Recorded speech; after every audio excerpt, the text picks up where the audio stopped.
Dionisio at the plate. He's 0 for 2 today. Swakowski, the big right-hander, lets it go. It's right down Broadway. Dionisio lets it fly, and it's raining now. It's time for Rain Delay Theater with Jeremy Dionisio and Jack Swakowski. Hello, everybody, and welcome to another episode of Rain Delay Theater, the show where two bums talk about other bums at baseball games. I'm Jeremy Dionisio. And I'm Jack Swakowski. This is episode number 326, and we are recapping the July 17th baseball game, Friday night baseball game, first game back from the All-Star break between the Chicago Cubs and the Minnesota Twins at Wrigley Field. Jack, we were back at Wrigley. The Cubs were back at Wrigley. Baseball was back for the second half. Yeah, it was cool, and this was a Friday night game, so it was the first Friday night Cubs game that I've ever been to. So I was excited to see what the vibe was going to be. It was good to be back. The All-Star break is always kind of brutal because it feels like you go 3 weeks without a game, even though it's just 3 days. Yeah, for sure. Yeah, if you catch it, in the wrong way, like the Cubs were away, I think, right? Now I'm forgetting. Yeah, the Cubs were away, and then we did go to that A's Friday night game, A's White Sox, but somehow it just still feels like it wasn't enough. Yeah, for sure. It was good to get back, and the Friday was it was unique. I had been to at least one. I've lost track now. There was a point where the Cubs playing on Friday night was a big deal. It still kind of is, I would say, but because I don't know the last time they had a scheduled Friday night game, but I remember going. I think I went to maybe the first one. I remember going to the first Saturday night game, maybe ever. But I've kind of lost track at this point. But obviously, does not happen often. Definitely doesn't happen every season. And at least one of the other times that they did it was only because of a rain delay. So. They don't usually schedule them, or rain out, so they don't usually schedule them outright. So, it was cool. It was a different vibe. I kind of forgot when they took the field that they were wearing their Blues jerseys. Yeah. We should maybe make a note of the seventh inning stretch Blues guy, too. that was pretty funny. Yes. Basically, It was a big weekend, not only for the Friday night game, but it was the 2016 Cubs World Series team reunion happening the next day, and so there was a lot going on in the city, a lot of buzz, and I remember even talking about this game. It must have been in the March.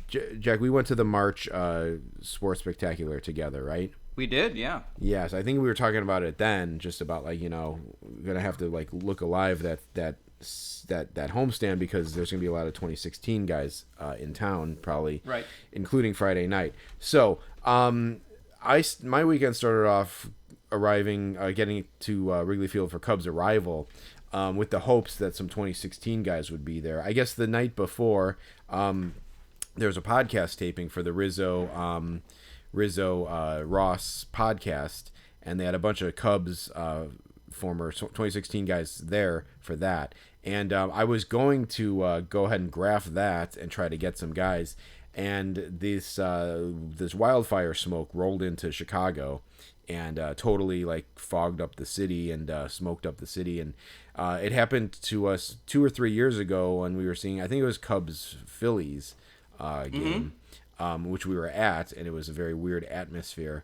I ended up not going to that signing on that Thursday night because of the smoke stuff, and I just didn't, it didn't seem like a sure thing, so I wasn't really sure what to expect. Turns out, Theo Epstein was there, Madden signed, all these guys signed, so it was, I missed out, and I was annoyed, so I kind of had a mission on Friday to try to catch some of these 2016 guys and, fill in some holes and just get some 2016 guys, basically. So I got there early. I had just as a continuation from last week's episode, I had been I've been texting with the Gray Grapher ever since he got my number. He texted me a couple times to offer me tickets for sale to this game, this Friday Twins game, to the Saturday game, I think, and then even to like as of recording this Tuesday game against the Tigers. And I happen to have tickets for all those games, so he was kind of in disbelief. He's like, "Wow, that's a lot of games." But I'm like, "You have them too, and you go to more games than I do." But whatever. So anyway, I get there. I get to Arrival. Some current Cubs are kind of rolling in. And who do I see mosey on up in like his white Cubs shirt and Cubs hat, but the gray grapher. So see the gray grapher. It's funny that we both showed up there and we were texting and neither one of us like mentioned that we were going to this thing. But whatever. So, I saw him a little bit at Arrival. Did pretty well at Arrival with current guys. Didn't see any 2016 guys, unfortunately. And then I had to run to do some errands, but and this was like I left my house at like 12:30. I'm sounding like the gray grapher because he said last week, he's like, "Yeah, I left my house at 8 a.m. and I got home at 7 p.m. He's like, this is getting tiring. And I pulled a gray grapher basically for this game. Yeah, Jeremy. And we should also say now that you've been texting with the gray grapher a little bit, they say that brevity is the soul of wit. And if that is true, like consider the gray grapher Mel Brooks or Jerry Seinfeld or, whatever have you. There are no wasted words with the gray grapher's text. It just goes right down to business. Yes, yeah, absolutely. No subtleties, no pleasantries, no greetings and salutations, just monosyllabic responses, basically. One thing, Jeremy, I guess before we move on, you mentioned the Cubs, the Lovable Reunion podcast. Have you listened to any of those yet or watched any of those? I just been catching clips online yet. I haven't really listened to a whole episode. Okay, yeah, well, because I mean, like, if you want to know that team was good, because, man, like, they had young guys, but they had veterans, too. And the veterans would show the young guys what to do. Man, you never, like, paid for your dinner with the veterans, especially when the veterans were young guys. None of the guys who were veterans when they were young would ever let them, like, pay for dinner at the hotel. So, yeah, that was why they were good. So, yeah, if you want to listen to that ad nauseum, just listen to the Lovable Reunion podcast. Anyway, just my 2 cents on that podcast. I gotta say, like, I mean, like, I'm game for all that stuff, just like to kind of like soak it all up. But honestly, like, Rizzo's on repeats at this point. Like, he kind of repeated the whole thing about the lady like asking him when they're gonna win another one, which like I don't think went over well the first time he said it. And like, is that the story where he's like, and I was like, man, do you have any idea how hard it was to climb that mountain? Isn't it something like that? Yes, yeah. He's like, lady, you just wanted us to win one before you die. Now you want us to win another one? Yep. And it's like, yeah. And now I kind of see why they didn't win another one. Because that's their attitude. Like, it's like, hey, man, you can say that, but, like, when did you start getting ready for the next season? Like, did you? Or were you just celebrating the 2016 win? So, anyway, it's like, you're the champions now. You should want to continue being the champions, and you should know you're good enough to continue doing that. Anyway, now we really went off on a tangent, but sure.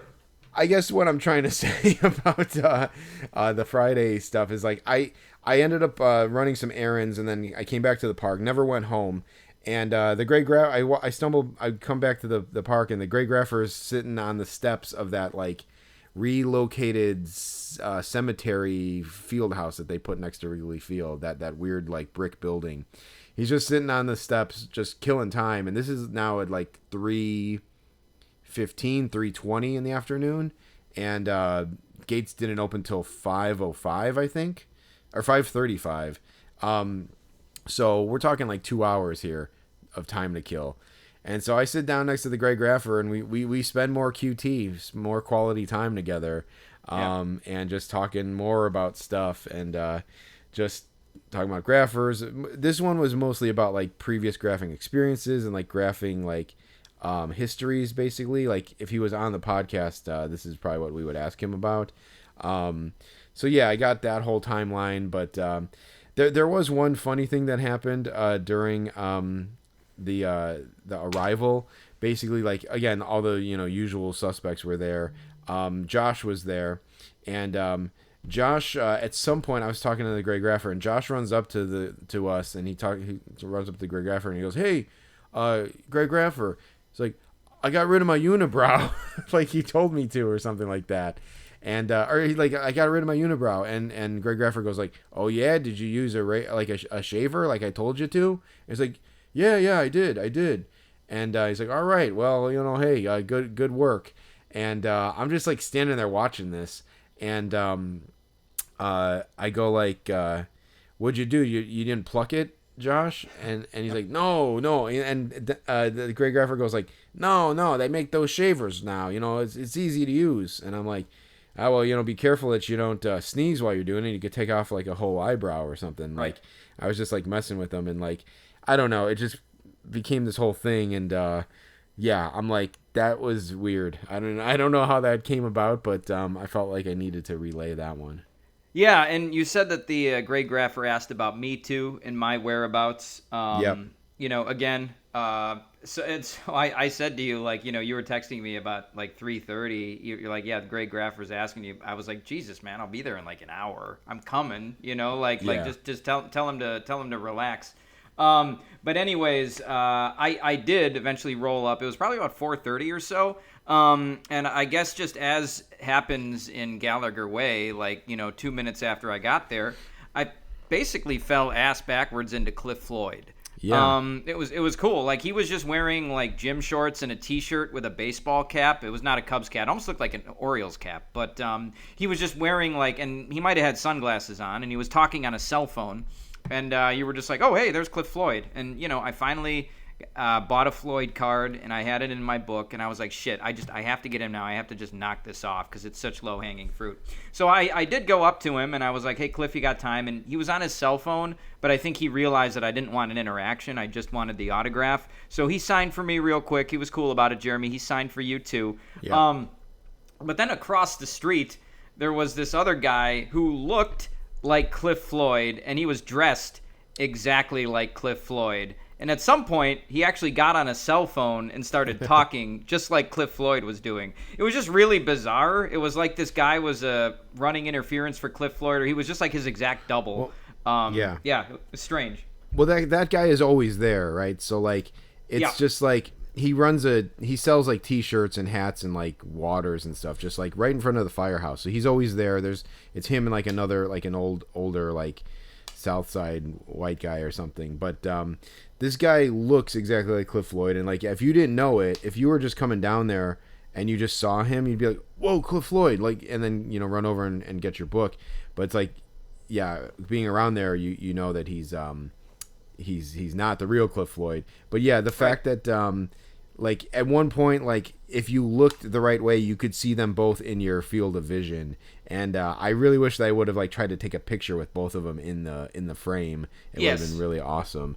And then like he had the fact that he was on his cell phone just like Cliff Floyd was like the kicker. I think we both really got some yucks out of that. So that was fun just to kind of like have that full experience. Yes. And like, yeah, I got Cliff Floyd like several years ago, and it was very easy, but he hasn't really kind of come into that zone like in a while, at least when we were there. So so I had been carrying like, I actually have like I think 3 cards kicking around in my book, but I took them out because of all these 2016 guys I had to put in there. So I was able to fish one out and get it, so I was glad I found which one I did. It was like a cool Expos card. So so he's still on my list, honestly, but definitely nice to get one knocked off.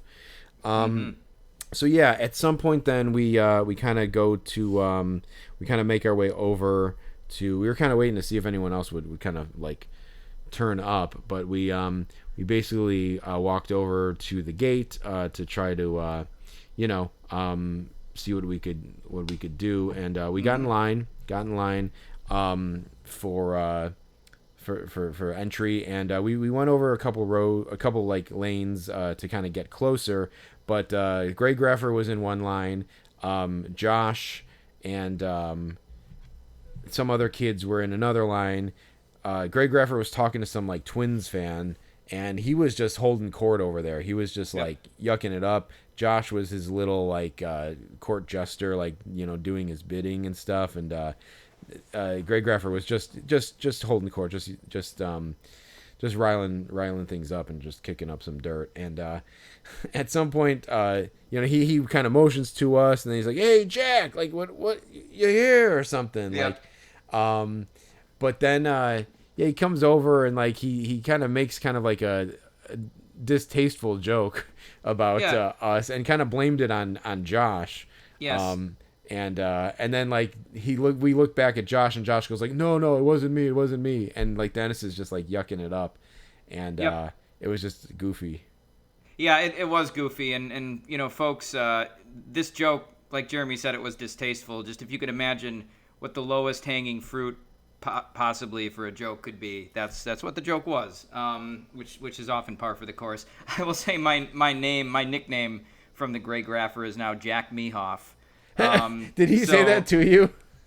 No, but he said it Okay. to you, Jeremy. Yeah, okay. That's just what I recall. So he didn't say it to me. He's talking about me behind my back. But Yeah, that's kind of what we're dealing with as far as like getting roasted. Which, hey, I'm down for. That's all good. I mean, listen, honestly, maybe he can throw out a couple more roasts, and then when he eventually finds this podcast, we'll be like, hey, we're even. Yes, call yeah. it square. Yeah, we can only hope. All right, so anyway, we were waiting in line. Gates open at 5:35. We probably standing in line for a half hour, 35 minutes. Eventually, the gates open. Jeremy, we were in a line where it was just the only people in front of us were a couple in like their 50s. And so finally, the gates open, and this guy's got the tickets on his phone, and like he can't figure it out. He can't pull the tickets up. He can't get them scanned into the thing. The guy had a half hour to do one thing, at least a half hour. He was there before us, and he couldn't figure it out. It was past belief. Like, why did we get in this line and get this positioning if the guy couldn't even get his ticket? It was just frustrating. Just a total idiot. Yeah, I mean, it's one of those things where like, and this guy was kind of a frumpy looking guy, and he was with like like a good looking woman, and like someone that seemingly out of his league, and like I imagine in a situation like that you'd want to kind of always try to put your best foot forward and stuff, and like just the guy just fumbled the ticket thing just right off the bat. Just like it's like in football when they call hike and then you immediately fumble the ball. It's like, Jesus, like you couldn't just like wait and throw an interception. You fumbled it before you even like made a play. Right. And it's just like, come on, man. Like, not only are you embarrassing yourself and your lady, but like you're inconveniencing this whole line, and he's just the first attempt just messes up. So yeah, super frustrating.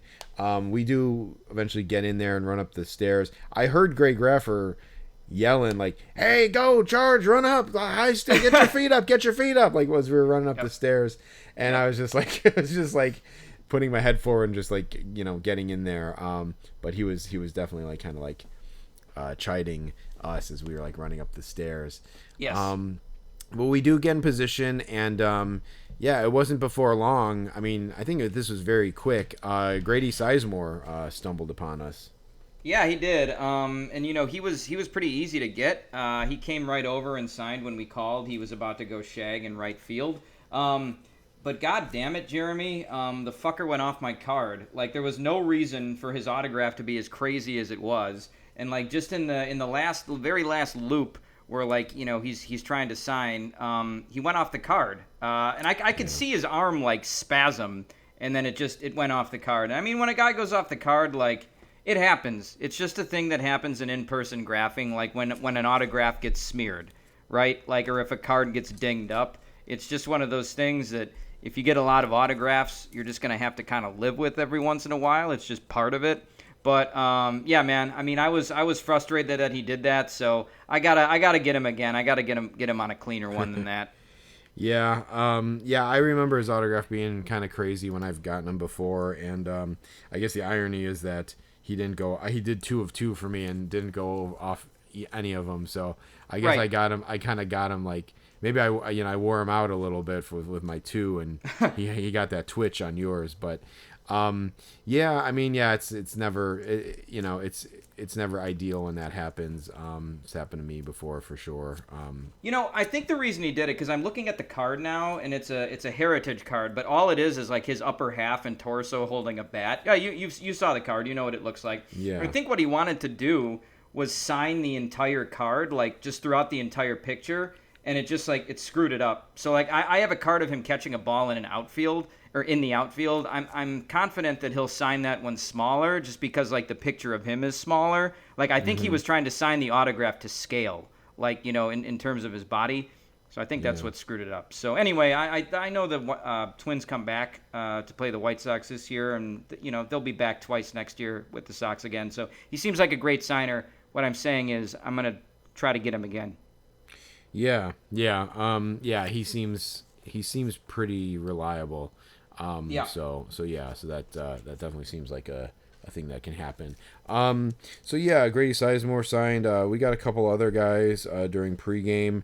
But I think the big one was Royce Lewis. Ended up coming over. He was, I think he was taking BP. He was, and then he went over and he signed for like the on-field pass people. And then he kind of came over.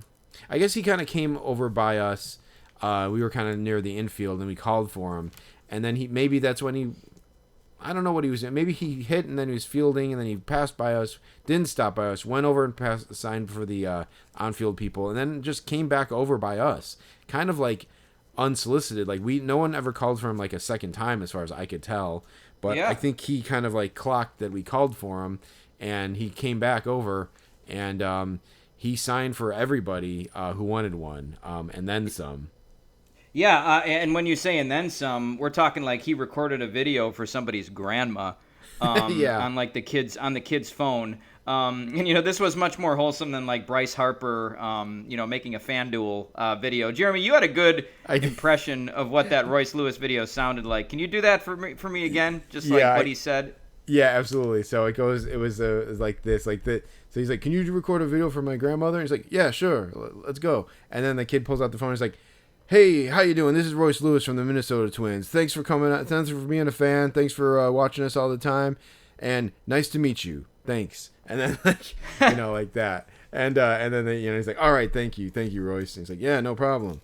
And it was just funny. Like I'm sure that they ask him to do like bumpers like, "Hey, this is Ian Happ with the Chicago Cubs. You're watching the Marquee Network only on cable, whatever." Like they do those things, so I'm sure it's kind of like muscle memory for them. But like, yeah, just like I remember he said like, "Nice to meet you," which is just funny in the video. But I think just kind of going off of muscle memory. No, it's funny to watch stuff like that because obviously, hey, being a pro athlete is it's a lot of pressure. They have to keep themselves in great shape. They practice a lot, but like, there's some aspects of being a pro athlete that are just like easy, and that's one of them. So that was nice to see. He does seem like a super nice guy though, which I was a little surprised by. So yeah, he was super cool. Jeremy, yeah, go ahead. Well, I was gonna say he signed he signed for everyone. And he's like, before he left, he's like, "Okay, anyone else need anything?"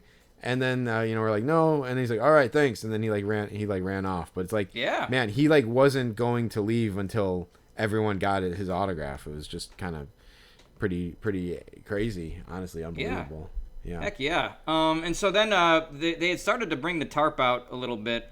So we were worried that the game was going to start in a delay. It turned out that was just preemptive. It was a little bit cloudy, so it looked like it was maybe going to rain, but it didn't.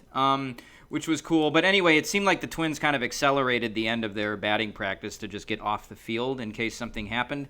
And so as the pitchers were coming off, Jeremy, you got the little-known Mike Paredes, reliever for the Twins, to come over and sign for you. I think he's a reliever, right? Yeah. He ended up pitching in that game Saturday, and he gave up a run, but he struck out four batters in 2 innings. So, okay. Maybe he might have like a future in the bigs, but not quite sure how old he is. But yeah, it doesn't have a card, major league card. So I made one. I made a custom, and I could be wrong, but it feels like it's been a minute since I got a custom done. Just haven't had good luck like getting those guys. I think like the Giants maybe was the last custom I got done. But yeah, so I had this Mike Paredes card, and I called him over, and like I'm lucky that I made him. Like he kind of looks. There's nothing really distinguishable about him, but like there's not too many other guys who kind of look like him. So I kind of took a shot, and it was him. Luckily, he came right over, and then I put the card out. And I'm like, yeah, Mike, I made this one for you, and he goes like, oh shit. He's like, nice. And like it was funny because it's like it was just like I think it was the first time. I mean, it might have been the first time we've heard a player swear when we were getting his autograph. Yeah. Like, I don't know. Like, obviously they swear all the time, and like, I'm sure in the dugout they're saying stuff, but they do seem to be kind of aware that there's kids around and like, people are watching them. So it's not like they're like just swearing up a storm all the time. I don't think. And, yeah, it was just like, I don't know. I guess it was just like a natural reaction. So I guess I'm it was flattering in some way, but he's like, oh shit. And like, I usually make two when I make them because, I want to just like in case like I miscut it or something. And so there's been times where I've like made the two and then printed like kind of cut them both out and like brought an extra one in case the player, expresses an interest in wanting it. And it honestly hasn't really happened. And so I kind of stopped doing it. And then I kind of wish I had that second Mike Paredes card because I would have offered it to him. So yeah, I don't know. I might send it to the stadium or something, like just so he has it. I don't know, but that was pretty cool. Yeah, that was awesome. And so we didn't see much of the Gray Graffer or Josh. They seemed to kind of go over to the other side of the dugout and home plate. But before they did that, Jeremy, you got your chance to really put your mark on the Gray Graffer. Yeah, this happened like. A little earlier in the festivities, but we were down. Like I said, we started off in the outfield, like where we normally do, and like kind of moved in towards like the tarp area. And I think we had maybe just gotten like Taj Bradley or something, and we were kind of coming out of the fray, and I still had my marker out, and I kind of like made like a turn with my Sharpie out, and I looked, and I had run my Sharpie along. The Gray Graffer's forearm, and I left like a 6-inch like line of Sharpie on his forearm, and I don't know if he didn't notice or he didn't like acknowledge it or he didn't care or what, but I saw it and I was like, I just said like, oh Dennis, oh shit, I fucked up. I said it's fine. I said, Gray Graffer, I'm really sorry. I just got Sharpie on you. And he was like, his eyes were training out to the field looking for like the next victim. So he didn't even clock that it happened or that I said anything. And I was just like, okay, I guess he'll either not care or I'm sure he's probably emerged with Sharpie on him before from graphing. So maybe it's just a normal battle scar for him. But I marked him up good, man. It was crazy. Oh, that was awesome. Yeah, of all the people too. Yeah. To mark him up. And like honestly, dude, I think my Sharpie like was kind of running fat after that. I think I like dulled my Sharpie on his forearm. So I had to switch like mid graphing because I didn't like how the autos were turning out. Well, that'd be revenge enough for him, I guess, to know that. Yeah. So, that pretty much wrapped up graphing after the Paredes autograph. And so we got some food. We got our scorecards, and we got our seats. We were curious to see what they would do pregame. It turned out the first thing that happened was they announced that the 2027 All-Star Game was going to be happening in Wrigley Field. We suspected that this might have been the first time that it was officially announced that it was going to happen there. The Cubs put down like these podiums at each of the bases, and then they had one of the people who played in those All-Star games, like that. It's had 3 All-Star games before at each one of the bases. So at second base was Billy Williams. He was in the, 62 All-Star game, Jeremy? Yeah, 61 maybe. 61, okay. And then they had Dawson. Forgive me, Jeremy, is that 91 that the other one was? 90. 90, okay, yeah. So Williams and Dawson were at second and third. And then at first base, I can't remember, who was the player they had, Jeremy? Like the relative of the player, right? It was someone's niece, but it was weak. Phil Cavaretta. Okay, yeah, and it's like they had what was it, Jeremy? His niece or something like that. It was, yeah. And you joke, yeah. You joke like, yeah, why don't they just have me come out there and do it? Yeah, because, okay, so Phil Cavaretto went to Lane Tech High School, which I found out, like, I don't know, a couple years ago, Yeah. which is right by where I grew up. I almost went there. I ended up not. But, like, yeah, they had his niece, and then they had some kid from, like, the Lane Tech baseball team. And, yeah, I was just like, hey, man, I grew up, like, 5 minutes from that high school. Like, they should have had me over there. I'm just as close of a connection there as anyone else. Right. I mean, yeah, I suppose maybe it was hard for them to get somebody, since the guys, that was so long ago. But still, I feel like they could have done better than that. But yeah, so all of those guys came out, and then they brought, for whatever reason, just to honor, that because the 2016 team is being honored this weekend, etc. They brought out Bill Murray and Eddie Vedder, which was very cool. I feel like I've seen Eddie Vedder at, some Cubs games before. But this is the first time I've ever been at a game that Bill Murray has also been at least that I can remember. So that was really cool. I think that's a first. So it was neat to just be in the same building as him. He's not my favorite actor or anything, but that was cool. And then they brought Anthony Rizzo out as well, and Rizzo threw out the first pitch. Rizzo would turn out to be the only guy that we saw from the 2016 team that was at that game. Jeremy, did you ever find out if the 16 team had some kind of dinner that night or something, and that was why they weren't there? Yeah, I think that there was something happening like on like a rooftop at the Zachary, because like just there's been social media has been inundated with like videos from like the ceremonies and from like 16 Cubs families at like different functions, and so like they were on a boat one night. I think that was on Saturday night. I think on Friday night though they had a dinner, and I think it was the one like there's pictures from like the Zachary Hotel, and like it was night and the game was happening, so I'm pretty sure it was like from Friday night. Yeah, just like all the families were there. I had heard from like other graphers that they all left after like in the 6th inning or something, or like they said that the 16 guys were there, but they left in like the 6th inning, 6th or 7th inning. Okay.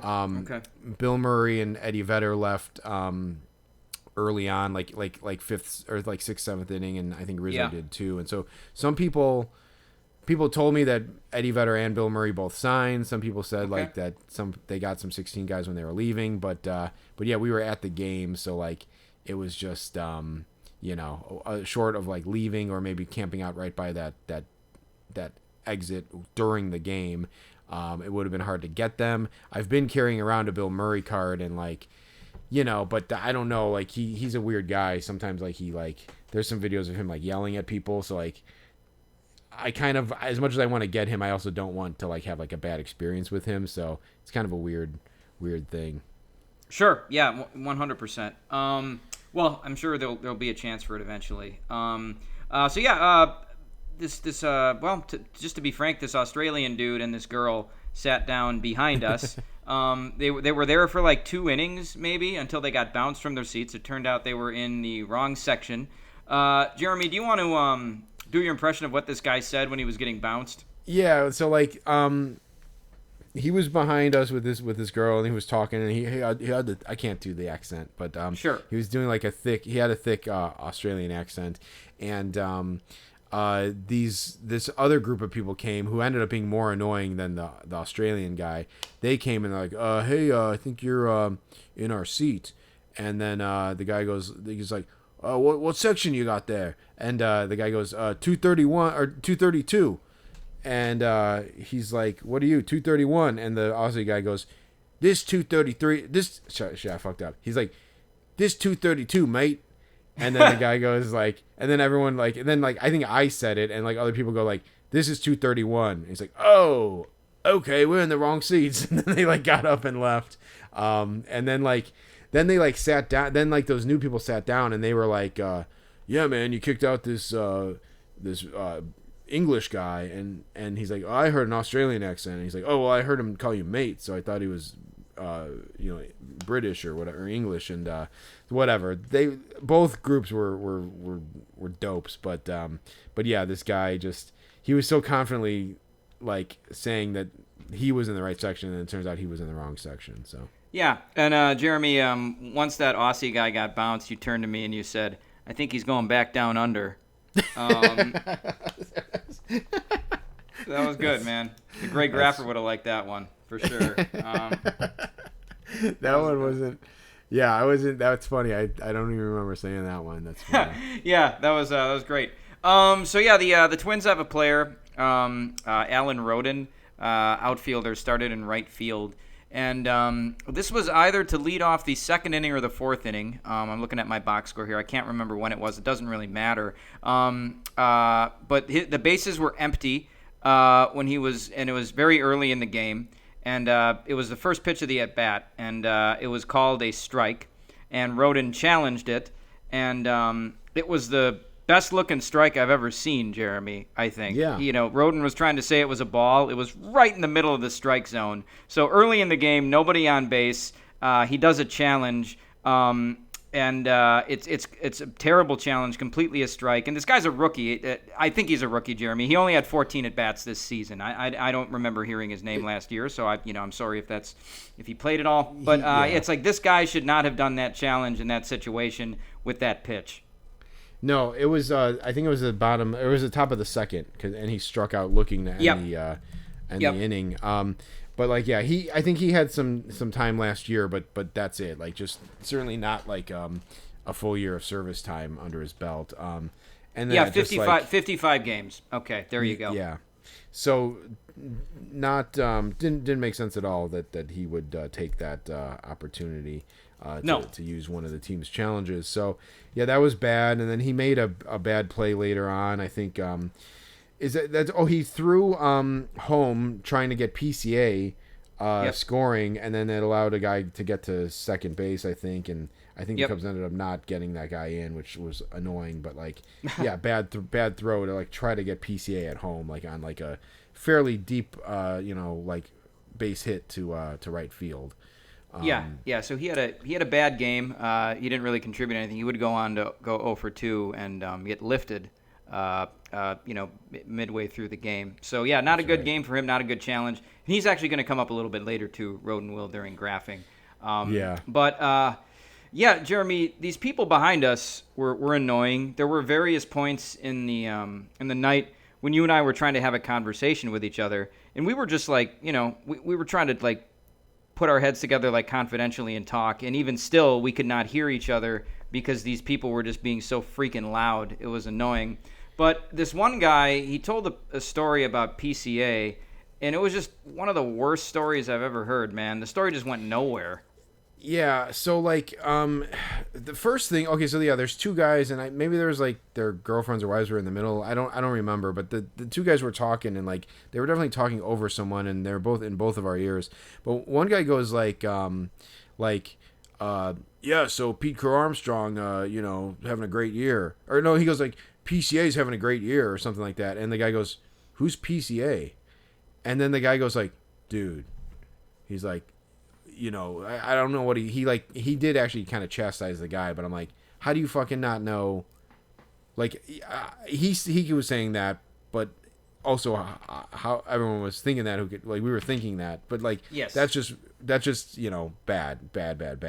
And then the guy who knew who PCA was, he's like, yeah, man, so I got this story, man, buddy of mine was having a party or whatever, or he was he was out or something, and he runs into this he's at the dog park, I think is what he said. Yeah, that's what he's he's at the dog park, and this woman comes up talking to him, and they start talking, and she's walking a dog, and she's like oh yeah, I'm PCA's wife. And so it's oh man, it's so my buddy meets PCA's wife, and he's oh hey, I'm having a party later, why don't you come by and bring Pete with? And she's yeah, sure, I'll do that. So the guy has his party, and the girl shows up, and PCA never even shows up. So it's she was just there, and he never even got to meet PCA. And I'm what the fuck are you talking about, dude? PCA isn't married. He doesn't have a whatever. He thought that PCA was going to show up at this guy's house, and it's not even his story. It's your friend is a bonehead. This woman was either lying or he just got the details wrong. And no one in the story is anybody. No one in the story is worth talking about at all. And there was never a. It's not it's it didn't end with like, hey, and guess what? He did show up, and he fucking played beer pong, and he ran us, he beat us under the table. Like there was nothing to the story, and it never even involved PCA. It's like I could tell you a story, Jack, and mention Tom Cruise. It's like, yeah, I was at this party, whatever. Tom Cruise was on the box for Risky Business on the shelf. That doesn't mean it's a Tom Cruise story. Like, what the fuck? That he has nothing to do with the story. Like, what a waste of time. Yeah, and Jeremy, in that case too, it'd be your friend was at a party like that had a Tom Cruise thing, right? So it was like it was just a secondhand story too, wasn't it? Yeah. Yes. Yeah. It was just ridiculous. Nothing is worse than a secondhand story about something. Like, Jeremy, you've told me some stories with like your various buddies, but you're always in the story, like too. Like sometimes like your friend is the central like funny part of it, but you were always there for it. Yeah, and it's people that you've met too. Right. Like, so like there's got to be some kind of hook there, like. And just the fact that it never even involved PCA at all, nor does he have a wife. Like, it's just like what just transpired here? It's like these two people are just having this story, and it's like if Jack, you're a good friend of mine. I love you. We go way back. But if you told me that story, I'd be like, hey man, that's not a story worth telling. Yeah. Like and vice versa. I would hope that you'd say the same thing to me. It's like. That's not a story. Like, unless it ends with like the guy saying like, yeah, so then I confronted her and she couldn't even like name, PCA's birth town or like hometown or something, like, and I caught her red-handed lying. Like, unless that's the end of the story, it is no story. So right. Or like if she showed me a video on her cell phone that said like, hey, it's Pete Crow Armstrong. Thanks for being a fan. Really appreciate it, etc. Yeah, then I'd be like, nice all right. You. Nice to meet you. I'd be like, there you go. I met PCA. So yeah, that's right. Be good. Yeah, that one guy's grandmother met Royce Lewis more than that guy met PCA. That's for sure. Oh my god. Yeah, man. Yeah, and then just a postscript to that story is that the guy who didn't know who PCA was. They, of course, started talking about, like, a bet that they made. That they made some stupid bet on FanDuel. And, like, the other guy made a bet. And I think the guy just joined on his bet because whatever. And they bet for Pete Crow Armstrong to hit a home run. And then, like, this wasn't even in the end of the game. It was, like, the fifth inning or something. Like, let me see. It's maybe the third inning. Pete Crow Armstrong struck out. And then the guy who knew PCA turns to the guy who didn't know PCA and he goes, like, I just lost $10. And like that was it. Yep. It's like, what a loser, man. Just what a bunch of bums. Like, why are these guys sitting by us? But maybe just for podcast fodder, I guess. No, it was good. Jeremy, do you want to take this next one?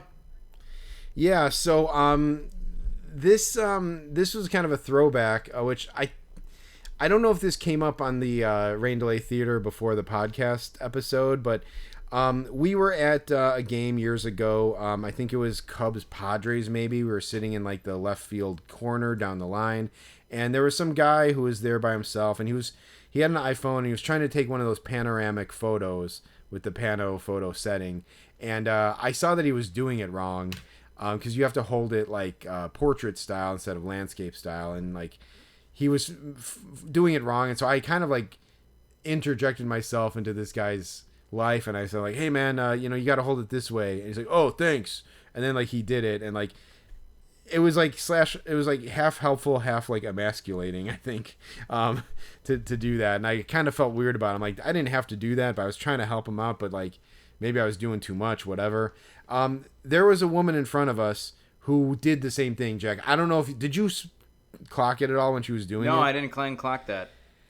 All right, I only wrote it down in the notes because she tried it like 3 or 4 times and couldn't do it. And then like I could tell by the way she was looking at her phone, she's like, what am I doing wrong? Why isn't this working? How come? And she would like, she tried it and then like she pushed a button and she clicked on like her photo roll and she's like saw that it wasn't in there, and I think she was just like confused. And then at one point she like pointed it at the ground and like did like a practice one, and then it worked.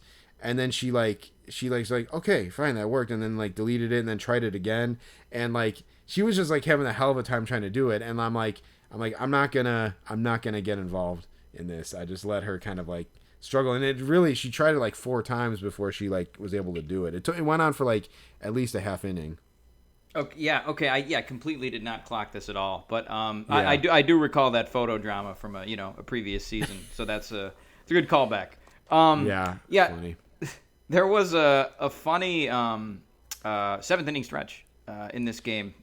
We haven't had many this season, but this guy, I forget his name, but he was an award-winning, Emmy-winning harmonica player.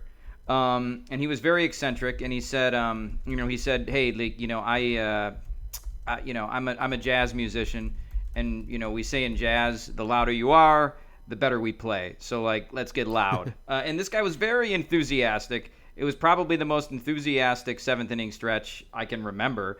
And the funny thing about it was, like, yes, he got the crowd going. But, like, he got the crowd – call back to CubsCon. But he did get the crowd going. But I think everybody was disappointed that the stretch wasn't being done by either Bill Murray or Eddie Vedder or Anthony Rizzo. Or it's like, hell, get Dawson or Billy Williams out there. It's like, why is this Emmy-winning harmonica player doing this 7th inning stretch when you had all these celebrities here who probably would have done it? Like, would Bill Murray have said no if they would have asked him to do the stretch? I mean, maybe, right? Would Eddie Vedder have? I don't think so. It was kind of a disappointment despite how enthusiastic he was. Yeah, his performance was great. It was more so just about the timing. Billy Branch is his name. Yep, there you go. I looked it up here because like there's a musician called Billy Bragg, and I knew it wasn't him. So Billy Branch, he was fine. He was into it. He was like kind of swaying and stuff, and like it was fun to see. And he looked like he was having a hell of a time doing it too. I am confused by the Emmy Award winning blues musician because like how like what Emmy did he win an award for that included like being a blues musician or harmonica or whatever, but that's I guess for another time, I guess maybe he won it for Tremmy or something, but I guess that's more jazz because it's New Orleans. But anyway, like you said, maybe another time. So the game wrapped up. It was kind of a flat game by the Cubs. I think the final score was 5-2. It seemed like a game the Cubs were going to win because Bailey Ober, who started for the Twins, had a crap first couple of innings, but the Cubs just couldn't get runs in. So the Twins ended up winning ultimately. But I think the Cubs took the series 2 games to 1. I think they won Saturday and Sunday. So we went outside to graph, and the Twins had a couple of announcers that we wanted, Denard Span and Glenn Perkins. We clocked Span before the game, so we knew that he was going to be there. Perkins was there as well, so they came out, and we both had them on the same page, which was good. And so we called for Glenn Perkins first because he came out first, and he ignored us. He completely ignored us, just like he didn't even hear us. So then we called for Denard Span, and Span came right over and signed. As you said, Jeremy, in the moment we were lucky that calling for Perkins first didn't screw us for Span, but it didn't. Mm-hmm. And Span was cool. He signed for us. We both got the same card signed. I think 2019 Heritage. It's a good card. Mm-hmm. The real takeaway: Denard Span, nice. Glenn Perkins, not so nice. Yeah, no, kind of a jerk, and like you especially with an announcer, they don't respond to you once, and you kind of maybe say like, oh well, maybe he didn't hear me, maybe like someone was talking in his ear or something, but like Span was right behind him and he came over and signed, so like how did Perkins not hear? So it's weird that he didn't sign. Most announcers sign. There's only been a few, you can count on one hand, like less than that, like the amount of announcers who denied. And some of those were like situations where there was just like hundreds of people. So those you almost like cancel out. So it was confusing a little bit. So that hell, we even got Oral Hershiser over once, and it's like we did. Glenn Perkins is no Oral Hershiser. So no. Anyway, Anyway, so yeah, more on that later, I guess. But definitely cool to get Span. Latroy Hawkins was another guy who, former Cub. I definitely wanted to get. Jack, you wanted to get him too. Not my favorite former Cub. In No. 2004, the Cubs brought him in, and they brought him in from Minnesota. Like he was kind of a setup guy there, and they brought him over to kind of be the closer for the Cubs, and he was horrible. And he got into it with the media, and famously he said to one of the reporters, he's like, "I can do your job, you can't do mine." And it's like, that's just pathetic. And I guess maybe, I wonder if he went into like, because I think he did some like pre and post game maybe for the Twins, before he was like maybe some guest stuff before he got hired as a coach. I wonder if he did that just to make good on that comment.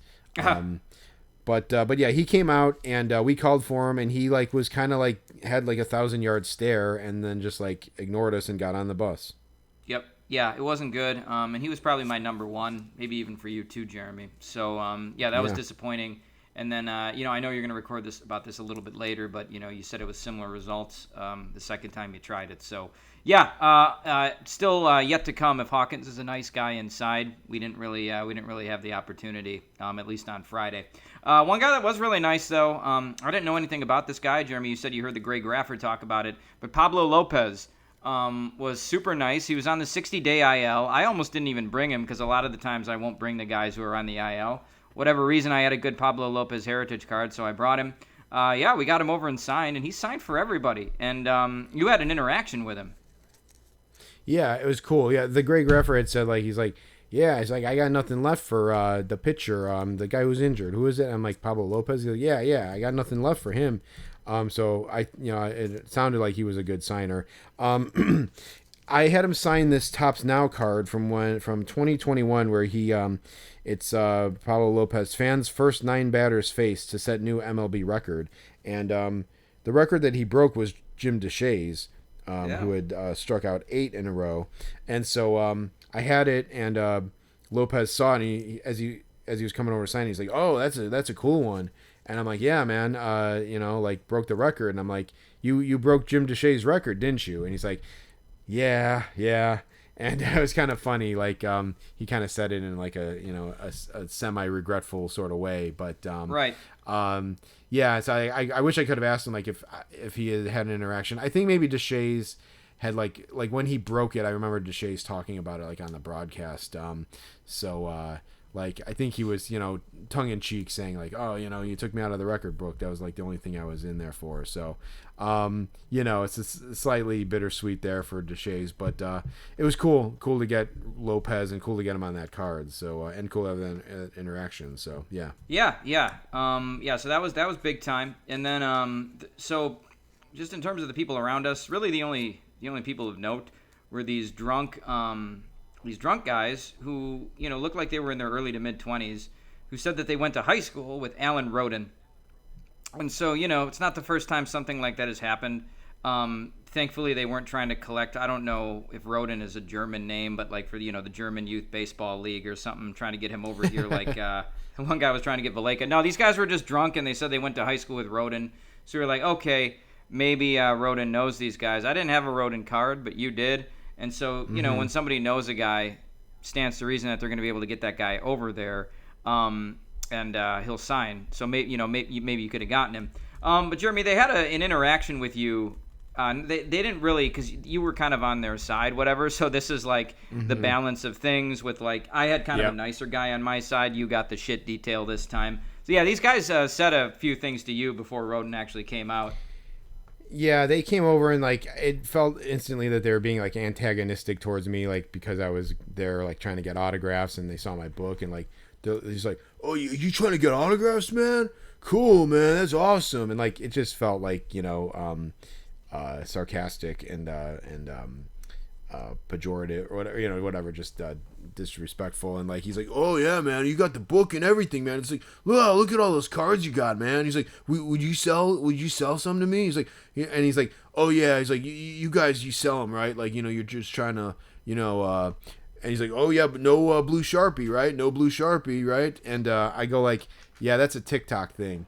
And he's like, oh, what's that? And he's like, yeah, it's just, yeah. You see videos like that on TikTok, and people think it's like, you know, the case, but it's not, or something. He's like, oh, okay, well, you know, man, you know. And he's like, hey, would you? And then he's like, you got an Ellen Roden card? And I'm like, yep. And he's like, you do? Wow. And he's like, well, yeah, we went to high school with him, man. So we're trying to catch him. We're trying to get him over here.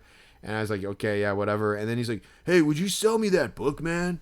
And then like, and he's like, how much would you sell me that book for? 20? And I go like, what, 20 cents? Yeah, you got it, deal. And he's like, Yep. he's like, yeah, man, hey, I like your sense of humor, man. And then like he kind of just like backed off of me, and I'm just like, get the fuck away from me, you imbecile. Yeah, But, Roden's reaction wasn't much different than that. He came out, and these guys got his attention, and then I think they maybe yelled the name of the high school that Roden went to, and Roden did not come over to them. Like, he stayed in the vicinity of he stayed on the trajectory of like entering the bus, and these guys are like, hey, are those new cleats? And Roden was like, no, they're not. Nope, was not wearing new cleats tonight. And then he got on the bus. Yeah, that was weird, man. I mean, I don't know if like these guys have tried to interact with him at other games, or if he's just like, they clearly didn't seem like they were friends with Roden in high school. No. And it was just like a weird, sad interaction that, you know, that was also quite puzzling, because it's like, you know, he just completely like big time these guys, and then they left. So yeah, it was just strange all around. Yeah, it seemed like that was maybe that was like some kind of inside joke from the high school. I went to the game Saturday, so I kind of clocked Roden, and like he's from Wisconsin, like Middleton, Wisconsin or something. Okay. Middlefield or Middleton or something. And so they were saying like Middleton High. And it's like, honestly, you see a guy from a small town in, you know, wherever, you could probably just say like the name of his town and high and kind of probably get it right. Like, right. Like that's the name of the high school he went to. So, so yeah. And then like, yeah, the whole cleats thing just seemed like, it's like there was this article in the paper, like Ellen Roden, star baseball player, doing well despite using his grandfather's old cleats or something, you know, like something like that. And like they were just referencing it. So, but yeah, just nothing else nothing deeper than that. No better thing to say to him. And Roden just could sense that and just kind of you know, shined him on a little bit and then just got on the bus. Yeah, it was interesting. And then these guys just walked away, and then we were basically alone for the last bus, which was cool. I did get Derek Shelton. So, like, you know, let that be said. I got him on a card. I think I'd only gotten him on a scorecard before. So it was nice to just knock that one off. And then that was kind of it, Jeremy. The graphing was over and the night was done. I'm trying to think if there was, like, what player. I guess Ryan Jeffers was, like, the last guy left. Yes. And I don't think there were any coaches left that we needed, maybe necessarily. No. So, there was not a whole lot left. We didn't really get to benefit from being like the last people out there, but no. But that would conclude that night. I did end up going to the game Saturday, but I committed my time to 2016 Cubs hunting and had some success with that. And I think what I'm gonna do is do a solo episode, a fall league of his own, next week, to kind of talk about my experience graphing the 2016 team this past weekend, because there was a lot, and I put in a lot of time, and yeah, we'll see what results I got.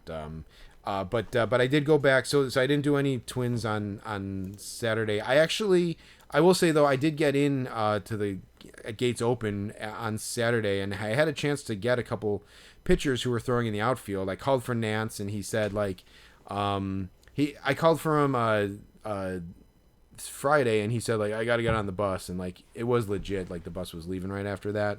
Yeah. Same thing with Joe Ryan, I think. Yep. But yeah, so they got on the bus. He was out there on Saturday, and then like Kendry Rojas and Yoendris Gomez were playing catch, and then like they evacuated everyone from the main bowl because there was like lightning in the area, and there ended up being like a a rain. It didn't actually delay the game, but it rained during BP. So I was in position to get these guys, and Nance said he would come back and sign for me after he was done with his side work, and then I just got vacated, so it sucks. I got screwed out of them on Saturday. I went back Sunday just real quick, and I did the Twins bus, and just a couple things. Glenn Perkins, as much of an asshole as he was on Friday, on Sunday, completely ignored me. Had a pretty good shot at him, just completely ignored, didn't even look at me. Yep. Latroy Hawkins, same 1,000-yard stare, ignored me, and got on the bus, so screw both of those guys. I'm not even sure if Latroy Hawkins would be a guy who would sign during BP on the field. So, we'll see about that, but not cool. And then I did run into people who knew Alex Jackson, and they were trying to get Alex Jackson, and I had one of those situations where I could stay in the front of the bus even though I knew they were going to go to the back of the bus and to the back bus, and I'm like, well, these guys are going to call him over, so if he comes over, I should stay at the front of the bus. And of course they're complaining about how long it's taking for him to come out. Of course he comes out. They make one feeble attempt to say what town he's from or something. Jackson doesn't even hear him, and then he goes to the back bus, and I'm just like, you boneheads. And so I kind of I didn't want to run to the back bus, but I kind of ran walk, and I just missed him. It was too late, and so I missed Alex Jackson kind of because of these guys, I would say. Sure. I called for Joe Ryan and Tommy Nance. They said they had to get on the bus, and I did get Kendry Rojas over, so I got him. So that was cool, but that was it for Sunday. Well, right on. I look forward to hearing the Fall League of Their Own about the Cubs on that you did on Saturday. Yeah, it was. I got some good results. I put in the work and the time, so I can talk more about that on the solo episode. Yeah, well, that sounds good. And Jeremy, I think that's going to wrap it up for this week. So for Rain Delay Theater, I'm Jack Sokowski. And I'm Jeremy Dionisio. And we'll see you next time. Later.